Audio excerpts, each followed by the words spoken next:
அதிகப்படியான வெறுப்பு அப்படி கிரியேட் பண்றாங்க. ஒரு படம் ரிலீஸ் ஆகிறதுக்கு முன்னாடி, மாறி படம் ரிலீஸ் ஆகிறதுக்கு முன்னாடி பயங்கரமா இந்த படம் பார்க்க கூடாது, இந்த படம் யாரும் போவாதீங்க, இது ரொம்ப தப்பான படம், டியூடுக்கு போங்க, டியூடுக்கு போறாங்க. டியூட் டைரக்டர் வச்சு ரொம்ப நல்ல விஷயம் பண்ணாரு அவரு, ரொம்ப சந்தோஷமா இருக்கு. இங்க வெறும் விமர்சன ரீதியா இல்ல வெறும் வணிக ரீதியா மட்டும் வெற்றி பெற திரைப்படங்கள் மட்டும் கொண்டாடுறது மட்டும் கிடையாது இல்ல. சோசியல் மீடியாவில் பயங்கரமான சப்போர்ட் இருக்கு. ஆக்சுவலி அவங்க என்னன்னா வர வெறுப்புகளை எங்களை நோக்கி தள்ளாம தடுத்து படம் பயங்கரமா இருக்கு, சூப்பரா இருக்குன்னு சொல்லிட்டு எழுதி தள்ளிட்டா இருக்காங்க. யாருமே பெய்ட் கிடையாது, நல்லா தெரிஞ்சுக்கணும். எல்லாருக்கும் ஒரு குரூப் இருக்கு. ஏன்னா தங்களானுக்கு படம் ரிலீஸ் ஆகிறதுக்கு முன்னாடி ஒரு பெரிய நேரத்தை செட் பண்ணாங்க. நான் என்னைக்கோ எங்கேயோ பேசினது, வேற கண்டென்ட்ல பேசினது பேப்பர் கப்ல டீ குடிச்சா தீண்டாமையா அப்படின்னு கொண்டு வந்தாங்க. ஒரு 3 நாள் பயங்கரமா பேசினாங்க. எனக்கே தெரியல எதுக்கு நான் இப்ப பேசுறாங்கன்னு சொல்லிட்டு. சமீபத்தில் ஒரு என்ன சொல்றது, படம் பார்த்துட்டு ஒரு பிரஸ் மீட் படம் பார்த்துட்டு ஒரு டைரக்டர் படம் போட்டு காட்டிருக்காரு பிரஸ் பீப்புளுக்கு. வெளியே பேசுறப்போ ஒரு பிரஸ்ல இருக்கிற ஒரு அண்ணன் கேட்கிறாரு, ஏற்கனவே இந்த தமிழ் சினிமாவை சீரழித்த அந்த 2 இயக்குநர்கள் போதாதா, நீங்க வேற வரணுமான்னு ஒருத்தர் கேட்டாரு. உண்மையிலேயே எனக்கு அவருடைய கோபத்தை நான் இன்னைக்கு வரைக்கும் புரிஞ்சுக்க நான் ட்ரை பண்றேன். ஏற்கனவே தமிழ் சினிமாவை சீரழித்த 2 இயக்குநர்கள் இல்ல 3 இயக்குநர்கள், நிறைய பத்திரிகைகளுக்கு என் மேல நிறைய எதிர்மறையான எண்ணங்கள் இருக்கு. அவங்க நிறைய திட்டி தீர்த்திருக்காங்க, எழுதியிருக்காங்க, பக்கம் பக்கமா என்னென்னவோ பேசியிருக்காங்க. பட் அவங்க எல்லாருமே இன்னைக்கு பைசனை கொண்டாடியதை நான் பார்த்தேன். தகுதியான தரமான படைப்புகளை மட்டுமே நீலம் ஸ்டுடியோஸ் மூலமாக கொடுத்து கொண்டு இருக்கும் தயாரிப்பாளர் இயக்குனர் பா ரஞ்சித் அவர்களை பேச வருமாறு அன்போடு அழைக்கிறேன். தேங்க்யூ ஜெய்வின். அவர் நீண்ட மாரி செல்வராஜன் உரைக்கு அப்புறம் நான் பேசுறேன். ஏன்னா மாரி செல்வராஜ் மொழியில மட்டும் இல்ல, பேச்சிலையும் பக்குவப்பட்டிருக்கிறான். ஏன்னா எல்லாரும் பத்தியும் டீட்டெயிலா பேசி ஒரு பதட்டம் இல்லாத ஒரு மேடையா மாறிக்கு இருக்கிறத நான் பார்த்தேன். உண்மையிலேயே அந்த பதட்டத்தை பத்தி கொஞ்சம் பின்னாடி பேசுவோம். ஸோ இந்த நேரத்தில் அதித்திக்கு நான் தேங்க்ஸ் சொல்லிக்கிறேன். Thanks Aditi, you given a big victory and it is not possible.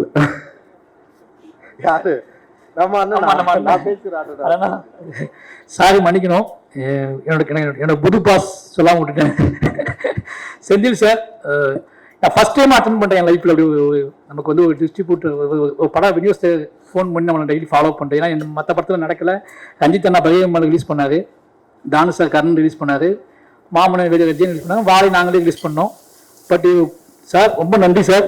நீங்கள் எனக்கு தெரியும் நீங்க எப்படிலாம் பேசுனீங்க. ஆமா, ஏன்னா ஒரு வெற்றியை நம்ம போன்ல சார் அப்படின்றாரு, அந்த சார்லயே எனக்கு தெரிஞ்சிடும். ரொம்ப ரொம்ப நன்றி சார், உங்களுக்கும் உங்க டீமுக்கும் நன்றி sir. Thank you sir. Thank you Aditi. You won a big victory. It is not possible without you, and thank you. Because of you only, you pushed me and you pushed Mari and everyone, and I'm really enjoy. Thank you, Aditi. And I want to thank to Samir and Plus team, biggest support they given. And அப்புறம் நீலம் ஸ்டுடியோஸில் இருக்கிற எல்லா ஒர்க்கர்ஸ்க்கும் எனக்கு பெரிய நன்றிகள். And நீலம் ப்ரொடக்ஷனில் work பண்ண எல்லாருக்கும் நன்றிகள். பைசன் படத்தில் மாரியோட துணை நின்ற டெக்னீஷியன்ஸ், ஆக்டர் அண்ட் எல்லாருக்குமே என்னுடைய நன்றி. ஏன்னா இவ்வளோ பெரிய வெற்றியை மாரியோடு சேர்ந்து நீங்கள் மக்கள்கிட்ட பெற்றிருக்கிறீங்க. இது பாசிபிளே கிடையாது.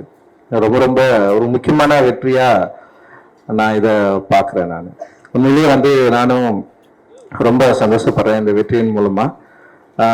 காரணம் என்னன்னா, வெற்றி அவ்வளோ ஈஸியாக எல்லாருக்கும் கிடைக்கும்னா டெஃபினட்டாக கிடைக்காது. வெற்றி ரொம்ப ரொம்ப கஷ்டம்தான். ஒரு படைப்பு வெற்றி கிடைக்கிறது இட் இஸ் நாட் அவ்வளோ ரொம்ப ஈஸியானது கிடையாது. இங்கே பல இயக்குநர்கள் இருக்காங்க. இப்போ அமீரண்ணா கூட இயக்குனராக இருந்து வெற்றி அடைஞ்சவர் தான். அண்ட் பசுபதியான ஆக்டராக இருந்து வெற்றி அடைஞ்சவர் தான். ஸோ ஒரு வெற்றிக்காக உழைக்கிறது, அந்த வெற்றி கிடைக்கும், அது கிடைச்சதுக்கு அப்புறம் கொண்டாடுறது, அப்படி அது ரொம்ப ரொம்ப சூப்பரா இருக்கும். அது எல்லா தனி மனிதனுக்கும் ஒரு கிடைக்கக்கூடிய ஒரு அனுபவம். அது ஒரு ஒரு படைப்பை உருவாக்குற ஒரு கலைஞனுக்கு கிடைக்கக்கூடிய ஒரு அனுபவம். ஆனா ஒரு படைப்பாளிக்கும் அந்த வெற்றியை பெறுவதில் சில என்ன சொல்றது உழைப்பு இருக்கும். சில விஷயங்களை நம்புவாங்க. சில பேர் ரொம்ப என்ன சொல்றது கிரியேட்டிவா தங்களுடைய கதை பலத்தை நம்பி இல்ல அந்த திரைக்கதை இல்ல அந்த லைஃப் ஸ்டைல் இதெல்லாம் நம்பி இந்த படம் ஓடும்னு சொல்லிட்டு நம்புவாங்க. பட் நான் சினிமாவுக்கு வரத்துக்கு முன்னாடி என்னுடைய லைஃப நான் பேசி படமா எடுத்து இங்க ஜெயிக்க முடியுமா அப்படின்றது கொஞ்சம் ஒரு சின்ன ஒரு யோசனை இங்க இருக்கதான் செஞ்சது, எனக்கு இருக்கதான் செஞ்சது. பட் ஆனா துணிஞ்சி படம் எடுக்கிற பார்த்துடலான்னு சொல்லிட்டு தான் நான் இண்டஸ்ட்ரிக்கே வந்தேன் நான். ஸோ அந்த வந்ததுல இருந்த இது யாராவது என்கிட்ட என்ன படம் எடுப்பேன்னு கேட்டா இருக்கிற திடீர்னு பதில் சொல்றதுக்கு முன்னாடி ஒரு பதட்டம் தொட்டிக்கும் எனக்கு. இதை பத்தி இவங்க பேசலாமா, இவங்க என்ன நினைப்பாங்க, இதை பாசிட்டிவா எடுத்துப்பாங்களா, இல்ல இதை எப்படி இதை உணர்வாங்க. நான் படம் தான் எடுக்க போறேன், தப்பான வேலை செய்ய போறது இல்லை. அண்ட் இந்த படத்துல இந்த சமூகத்துக்கு தவறான கருத்து நம்ம சொல்ல போறது இல்லை. இந்த சமூகத்தில் இருக்கிற ஒரு 75 ஆண்டுகள சினிமா வரலாற்றுல பேசப்படாத மக்களை பற்றி பேச போறோம். ஆனா நமக்கு ஏன் பதட்டம் வருது? நம்ம கரெக்டா தானே வேலை செய்யறோம், கரெக்டா ஒரு நல்ல விஷயத்தை தான் நம்ம சொல்ல போறோம். ஆனா ஏன் எனக்கு பதட்டம் தொட்டிக்குது, ஏன் ஒரு இடம் புரியாத ஒரு ப்ரெஷர் கிரியேட் ஆகுது அப்படின்னு எனக்கு சத்தியமா தெரியவே இல்லை. பட் ஆனா அது ஏன்னு நமக்கு எல்லாருக்குமே தெரியும். இப்ப பொதுவா கிராமப்புறங்களில் வசிக்கிறவங்களுக்கு ரொம்ப இயல்பா தெரிஞ்சிடும். அது ஒரு ஊருக்காயும் ரெண்டு தனியா பிரிஞ்சிருக்கிறப்போ ஒரு பொருள்ல இருக்கிற ஒரு பொருளை பங்கு போடுறது இல்லை, இல்ல உரிமை கோருறது இல்லை, எப்பவுமே ஒரு சின்ன ப்ரெஷர் இருந்துட்டே இருக்கும். ஸோ இப்ப நான் அப்படி ஒரு காலனில இருந்து வந்திருக்கிறேன். ஸோ மாறி சொல்றது அப்படி ஒரு காலனில இருந்து வந்திருக்கிறான்னு வச்சுங்களேன்.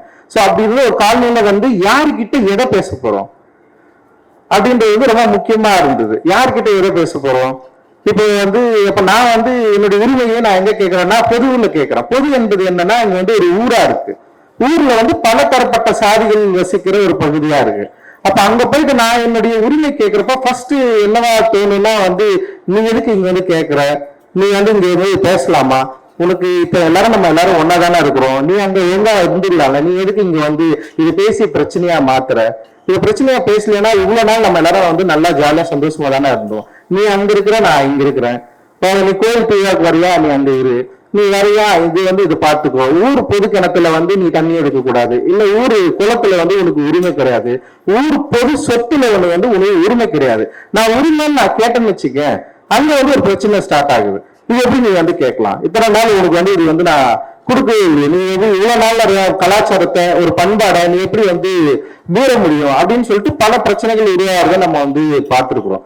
கிட்டத்தட்ட இதே மனநிலை தான் நான் சினிமாவில் இங்க படம் எடுக்கிறப்போ, கதை சொல்றப்போ, என்னுடைய நான் இப்படி ஒரு படம் எடுக்க போறேன்னு சொல்லிட்டு பேசுறப்போ, அந்த டைம்ல ஊர்ல ஒரு பொதுவுல பங்கு கோர்றதுக்கான ஒரு உரிமையை கேட்கிறப்போ எனக்கு நிகழ்ந்த, இல்லை என்னுடைய முன்னோர்களுக்கு நிகழ்ந்த, என்னுடைய பகுதி மக்களுக்கு நிகழ்ந்த அந்த பதட்டம் எனக்கு இந்த சினிமாவில எனக்கு உண்டாச்சு.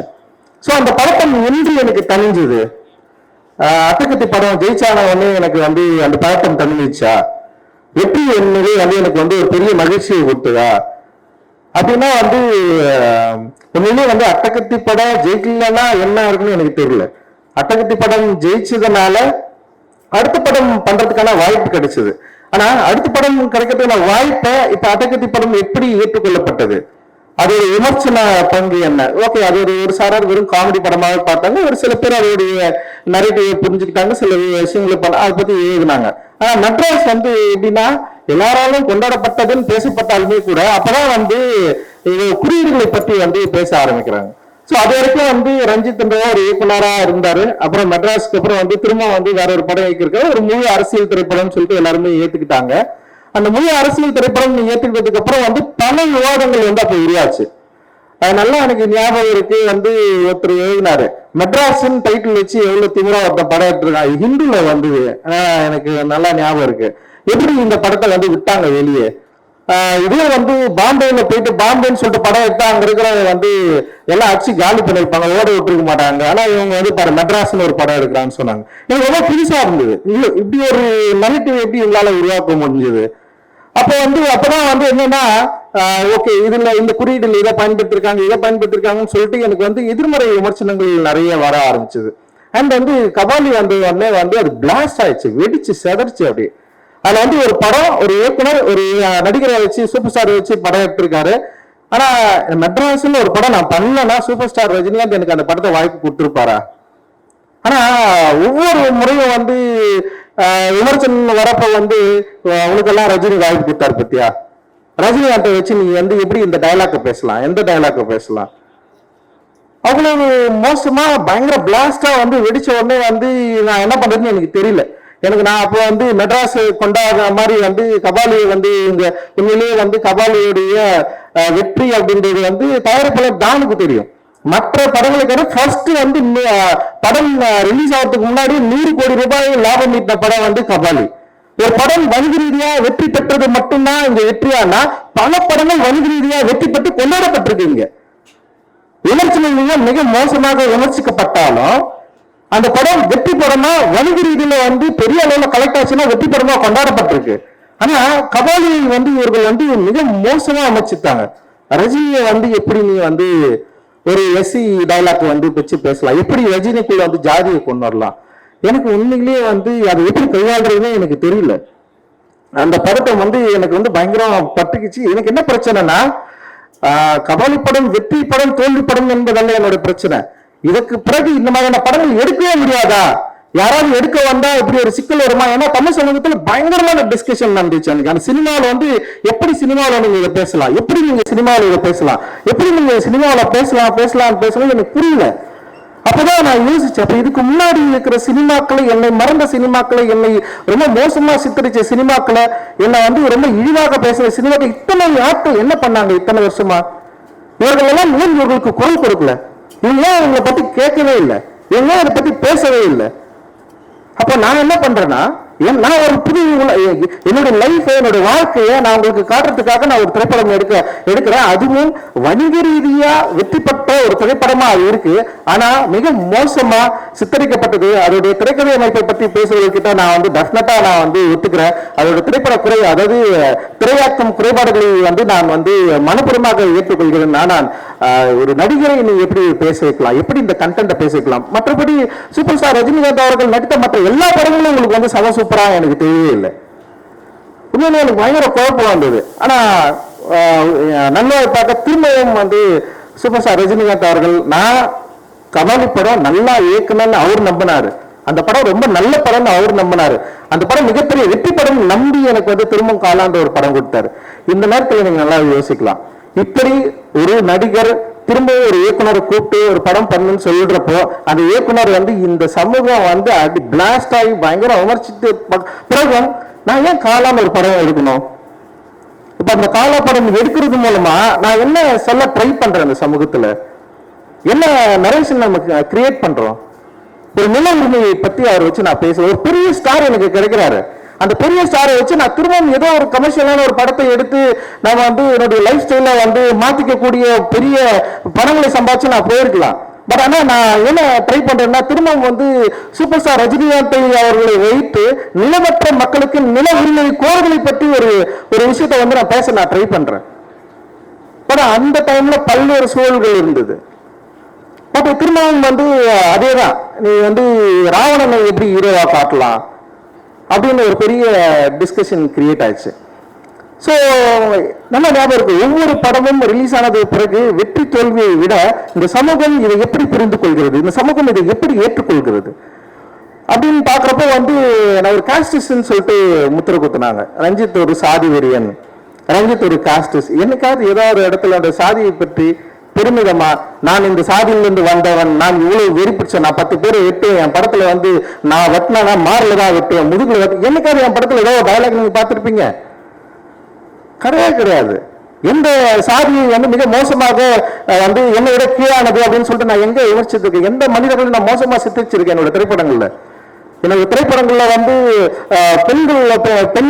பெண்களையும் மற்ற என்ன சொல்றது நிறைய ஸ்டீரியோடைபிக் இமேஜை உடைச்சிருக்கோம். ஒரு ஈக்குவாலிட்டியை பேணுகிற, ஈக்குவாலிட்டியை வந்து விரும்புகிற ஒரு சமூகத்தை உருவாக்க வேண்டும் ஒரு பெரிய கனவு இருக்கு எனக்கு. ஸோ அந்த கனவின் அடிப்படையில் தான் அந்த திரைப்படத்தை வந்து உருவாக்குறோம். ஸோ அப்படி நான் பார்த்து வந்தா மாரி செல்வராஜுடைய பரியேறும் பெருமாள். எனக்கு உண்மையிலே வந்து பரியேறும் பெருமாளை வந்து நான் பண்ண வேண்டிய திரைப்படமா இல்லை, அதுவா வந்து சேர்ந்தது. நான் அது படம் பண்ணேன்.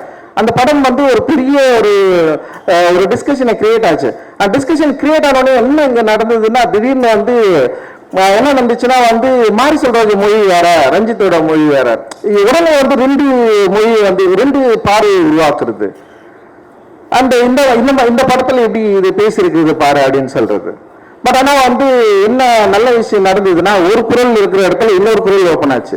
அது ரொம்ப எனக்கு வந்து கொஞ்சம் பாரம் குறைஞ்சது. பரவாயில்ல, ஒருத்தனை திட்டுறதுல இன்னொருத்தர் திட்டுவாங்கடா அப்படின்னு சொல்லிட்டு. ஸோ அந்த நேரத்துல வந்து வெற்றி சார் ஒரு படம் எடுத்துட்டாரு, அசுரன் சொல்லிட்டு. ஸோ 3 பேர் திட்டுறதான் மாறிடுச்சு.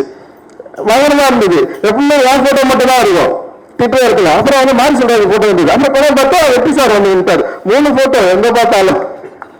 அந்த 3 போட்டோவை வந்து இப்போ வரைக்கும் திட்டிட்டு இருப்பாரு. இப்போ காந்தாரா, இப்போ எப்பவுமே பெரிய படங்கள் வந்து வெற்றி அடைஞ்ச உடனே வந்து தமிழ் சினிமா ரசிகர்களுக்கு வந்து தமிழ் சினிமா 3 இயக்குநர்கள் போட்டோ வந்துடும். ஏன்னா 300 படம் எடுக்கிறாங்க தமிழ் சினிமாவில் ஒரு வருஷத்துக்கு. எவ்வளோ 300-400 படங்கள் எடுக்கிறாங்க. நான் ஒரு படம் 2 வருஷத்துக்கு ஒரு முறை தான் இயக்குறேன். ஓகேவா? மாரி செல்வராஜ் வரைக்கும் 5 படம் தான் இயக்கிருக்கிறான். வெற்றி சார் ஒரு 7 படம் அவரும் அந்த மாதிரி தான் இயக்கிருக்காருன்னு வச்சுங்களேன். அவரும் வந்து 3 வருஷத்துக்கு ஒரு படம் தான் இயக்குறாரு. ஆனா கிட்டத்தட்ட இந்த 2 வருஷத்துல 600 படங்கள் வந்திருக்கும். 600 படங்கள் எத்தனை இயக்குநர்கள் இயக்கியிருப்பாங்க? அத்தனை இயக்குநர்களுக்கு இந்த தமிழ் சினிமாவை உயர்த்துவதற்கு அவருக்கு எந்த பங்குமே கிடையாதா? அத்தனை தமிழ் சினிமா இயக்குநர்களும் வந்து இங்க வந்து யாரு அவங்க படங்கள் பண்ணலையா? அவங்க அப்ப அவங்க தமிழ் சினிமாவை உயர்த்துவதற்காக எந்த படமும் இயக்கலையா? அப்ப வந்து ஒரு படம் வெற்றி அடைஞ்சவனே வந்து தமிழ் சினிமா சீரழித்தவர் 3 பேர்னா மொத்தமே 10 வருஷத்துல 7 படம் தான் எடுத்திருக்கிறாங்க. 7 படத்துல தமிழ் சினிமா சீரழிச்சா? அப்ப மத்த இயக்குநர்கள் என்ன பண்றாங்க? இல்ல நீங்க தமிழ் ரசிகர்கள் என்ன பண்றீங்க? இங்கிருந்து மத்த என்ன பண்றீங்க? நீங்க ஏற வைக்கலாம்ல எல்லா படத்தையும். ரொம்ப ஆச்சரியமா இருக்குது இந்த மாதிரி வந்து உடனே செட் பண்றது. இன்னொன்னு ரொம்ப மோசமான ஒரு வார்த்தை பயன்படுத்துறாங்க, அமுக்கிட்டாங்க புதுக்கிட்டாங்கன்னு சொல்லிட்டு. எவ்வளவு மோசமான ஒரு வார்த்தை! இந்த இந்திய சமூகத்தில் இத்தனை நூற்றாண்டுகள் கழித்தும் என்னுடைய சபை இன்னைக்கு வந்து தீபாவளி கொண்டாடி இருக்கிற ஒரு சமயத்துல வந்து ஒரு ஊர்ல போட்டு அவ்வளவு பேர் அச்சு வச்சிருக்காங்க. உங்க கண்ணை திறந்து பார்க்க மாட்டீங்களா நான் கேட்கிறேன். எல்லாரும் தீபாவளிக்கு ஊருக்கு வேணா போனீங்க, உங்க ஊர்ல பக்கத்துல வந்து நீங்க பிரிஞ்சிருக்க கேன்சல் பிரிஞ்சிருக்கிற 2 பிரிவை நீங்க பார்க்கவே இல்லையா? இது எப்ப நம்ம சரி பண்ண போறோம் அப்படின்னு ஒரு கேள்வி கேட்டோம்னு வச்சுக்கலாம். உங்ககிட்ட என்ன பதில் இருக்கு? வேற ஒண்ணுமே இல்லை. சோ அந்த கேள்விக்கான பதிலை தேடுவதற்காக முயற்சி தான் எங்களோட சினிமா. அந்த சினிமா அப்படி முயற்சிக்கிறதுனால நாங்க வந்து ஒரு என்ன சொல்றது, மக்களிடம் விலகி எடுக்கிற ஒரு சினிமா எடுக்கிறோமா இல்லை. ஒவ்வொரு முறையும் மக்களை நெருங்க ட்ரை பண்றோம், மக்களுக்கு பிடித்த ஒரு சினிமாவை இயக்க ட்ரை பண்றோம், மக்களை எஜுகேட் பண்ற படங்களை இயக்க ட்ரை பண்றோம், ட்ரை பண்ணிட்டே இருக்கோம். இல்ல சில தோல்விகள் வரலாம். எனக்கு ரொம்ப ஆச்சரியம், உண்மையில ரொம்ப சந்தோஷம். மாறி தொடர்ந்து வெற்றி படங்களை எடுத்துட்டு இருக்கிறான், தொடர்ந்து மக்களுக்கான ரொம்ப நெருக்கமான சினிமாவை எடுத்துட்டு இருக்கிறான். இது சாதாரண விஷயமே கிடையாது. இது ரொம்ப ஆச்சரியமான விஷயம். ஆக்சுவலி ஒரு ஆச்சரியத்தை தமிழ் சினிமாவில் நிகழ்த்திக் கொண்டிருக்கிறான் மாறி. இவ்வளவு வெறுப்புணர்வுக்கு அப்புறம், இவ்வளவு வெறுப்பை பொட்டுனதுக்கு அப்புறம் என்ன ஆச்சுன்னா வந்து திடீர்னு வந்து இப்பெல்லாம் வந்து படம் வரதுக்கு முன்னாடியே ஒரு நெரேட்டிவ் செட் பண்றாங்க. இந்த படங்கள்லாம் நம்ம பார்க்க கூடாது, இந்த படங்களை போகாதீங்க, இந்த படங்கள்ல ஜாதி பேசுவாங்க. இப்போ உண்மையிலே வந்து சார் இருக்காருல்ல, ஒரு 5 ஸ்டார் செந்தில் சார் எல்லாரும் ஜாதி படம்னு சொல்றாங்க சார், எல்லாரும் ஜாதின்னு சொல்றாங்க. ஆனா இந்த படம் ஸ்போர்ட்ஸ் படம் தானே சார். அவருக்கு தெரிஞ்சிருக்கு இந்த படம் ஸ்போர்ட்ஸ் ரொம்ப முதன்மையா வச்சு பேசிருக்கு. ஒரு ஸ்போர்ட்ஸ் மேனா வரத்துக்கு ஒரு பையனுக்கு அவனுடைய சமூகத்தில் இருக்கிற இந்த பிரிவினைவாதம் எவ்வளவு அவனை அழைத்தது, அதுல இருந்து அவன் வெளியேற எவ்வளவு துடிக்கிறான். ஆனால் மாறி வந்து ரொம்ப கவனமாக ஒரு சந்தானராஜை உருவாக்குறான். அவர் பேரு சந்தானராஜை உருவாக்கி இருக்கிறான். அந்த கந்தசாமி கேரக்டர் ரொம்ப பயங்கரமா வேலிடா வந்து ரொம்ப கவனமா கையாண்டு இருக்கிறான். எந்த விதத்திலும் இந்த பொது சமூகத்திலிருந்து வேறுபட்டு விடக்கூடாது, எந்த விதத்திலும் மிக மோசமா மக்களை பிரித்தாகிற ஒரு சினிமாவை எடுத்துடக்கூடாதுன்னு சொல்லிட்டு ரொம்ப அக்கறையும் அன்பும் இருக்கு. அந்த அன்பு தான் ஈக்குவாலிட்டி. அந்த ஈக்குவாலிட்டியை கோருவது எப்படி வந்து இன்னொரு மனிதனை எதிர்ப்பதா மாறும்? ஒரு மனிதனுக்குள்ள இருக்கிற பிரச்சனையை பத்தி பேசுறதுனாலே ஒரு மனிதன் எதிர்ப்பது கிடையாது. மனிதன் எப்படி வெறுப்பா பார்க்க முடியும்? அப்படி வெறுப்பா பார்த்தா நீ என்னை வெறுப்பா பார்க்கிற மாதிரி வந்து நானும் ஒரு உன்ன மாதிரி நானும் ஒரு மாதிரி மாறிடும்ல. அன்பு மட்டும்தான் இங்க பிரதானம்.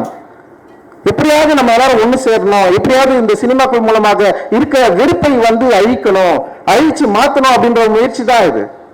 ஆனா வந்து என்ன ஆகுதுன்னா வந்து அதிகப்படியான வெறுப்பு அப்படியே கிரியேட் பண்றாங்க. ஒரு படம் ரிலீஸ் ஆகிறதுக்கு முன்னாடி, மாறி படம் ரிலீஸ் ஆகிறதுக்கு முன்னாடி பயங்கரமா இந்த படம் பார்க்க கூடாது, இந்த படம் யாரும் போவாதீங்க, இது ரொம்ப தப்பான படம், டியூடுக்கு போங்க, டியூடுக்கு போடாங்க. டியூட் டைரக்டர் வச்சு ரொம்ப நல்ல விஷயம் பண்ணாரு அவரு, ரொம்ப சந்தோஷமா இருக்கு.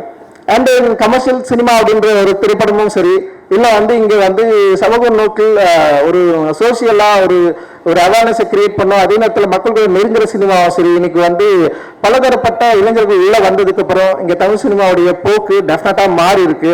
இது நிச்சயமா ஸ்டாண்டர்டா ஒரு நல்ல இடத்துக்கு போகும்னு நான் நம்புறேன். நான் நீங்க விரும்புற இதே வந்து இந்தியாவை வியக்கக்கூடிய பல 100 கோடிகளை எடுக்கக்கூடிய திரைப்படங்கள் எடுக்கக்கூடிய யங்ஸ்டர்ஸ் நம்முடைய தமிழ் சினிமாவில் நிறைய பேர் இருக்கிறாங்க, டெஃபினட்டா அச்சீவ் பண்ணுவாங்க.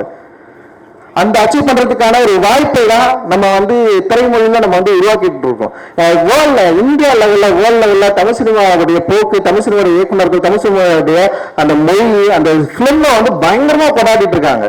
இங்க வெறும் விமர்சன ரீதியா இல்ல வந்து வெறும் வணிக ரீதியா மட்டும் வெற்றி பெற திரைப்படங்கள் மட்டும் கொண்டாடுறது மட்டும் கிடையாது இல்ல.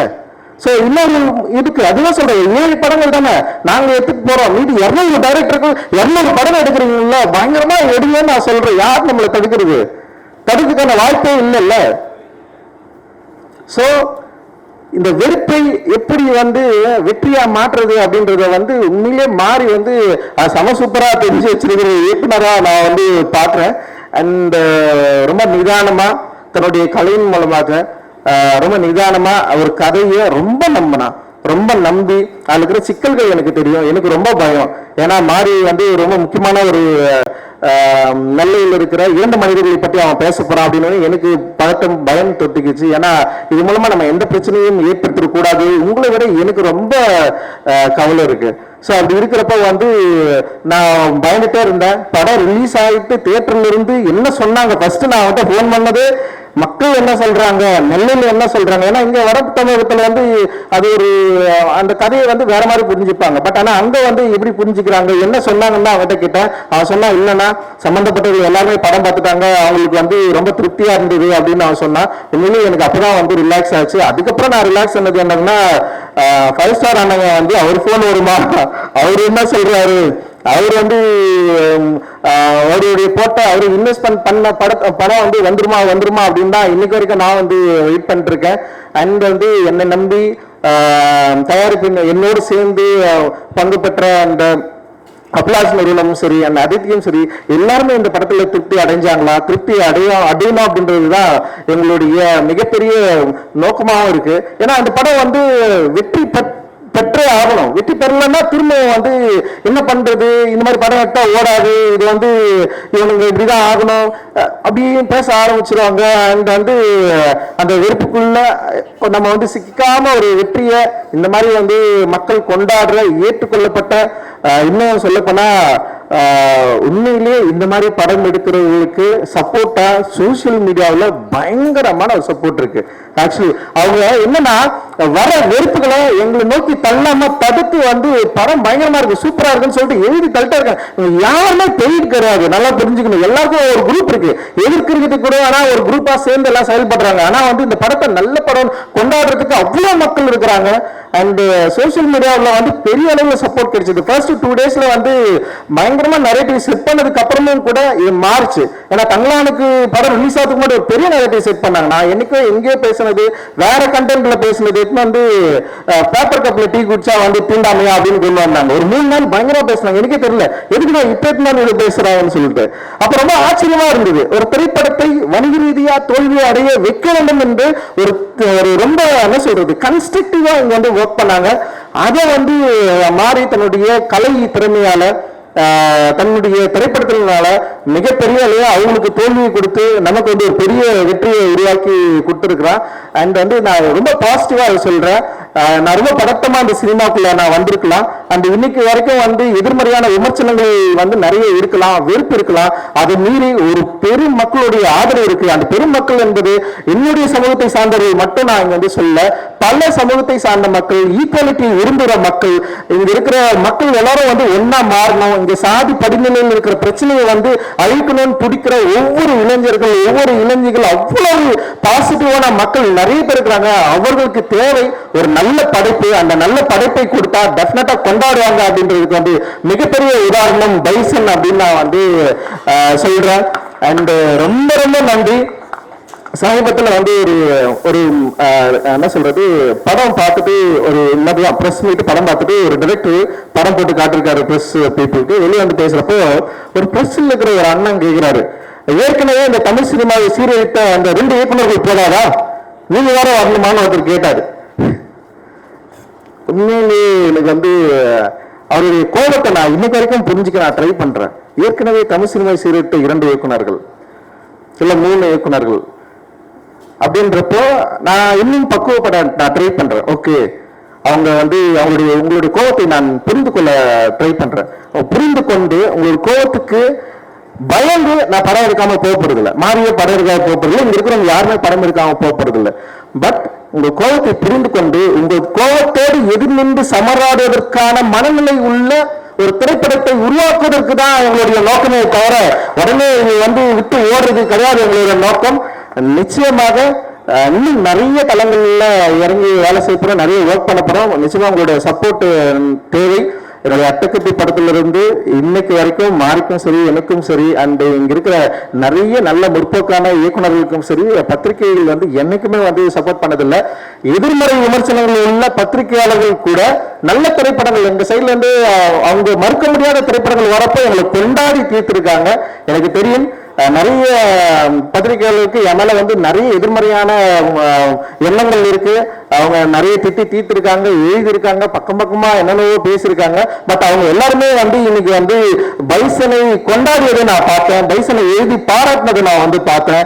அண்ட் இந்த படத்தில் இருக்கிற பிரச்சனையை சரியா புரிந்து கொண்டு பேசினதை நான் வந்து பார்த்தேன். ஸோ இதுதான் அதாவது திட்டுவர்கள் கூட பாராட்டுற ஒரு மனநிலையை உருவாக்கக்கூடிய ஒரு சினிமாவை தொடர்ந்து எடுத்துக்கொண்டிருக்கிறோம் அப்படின்ற பெரிய மகிழ்ச்சியும் சந்தோஷமும் இருக்கு.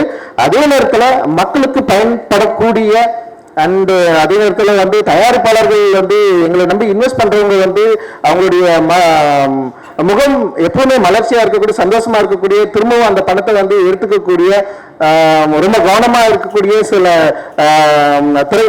அந்த மாதிரியான படங்கள் தான் நாங்கள் வந்து தொடர்ந்து எடுத்துட்டு இருக்கிறோம். அண்ட்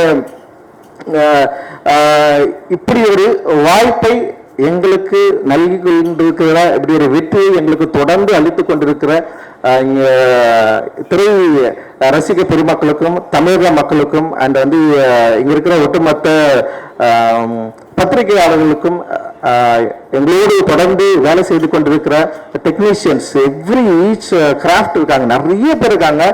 நீளம் வந்து இன்னைக்கு வந்து ஒரு பெரிய ஒரு நிறுவனமா மாறி இருக்கு. அவ்வளவு பேர் வந்து ஒர்க் பண்றாங்க, அவ்வளவு பேர் சப்போர்ட் பண்றாங்க. எங்களுடைய ஒர்க்கிங் ஸ்பேஸ் வந்து மேக்சிமம் நாங்க வந்து ஒரு ஈக்குவாலிட்டி வந்து எங்களால முடிஞ்ச அளவுக்கு நாங்க ட்ரை பண்றோம். ஒர்க் ஸ்பேஸ்ல நாங்க வந்து ட்ரை பண்றோம்.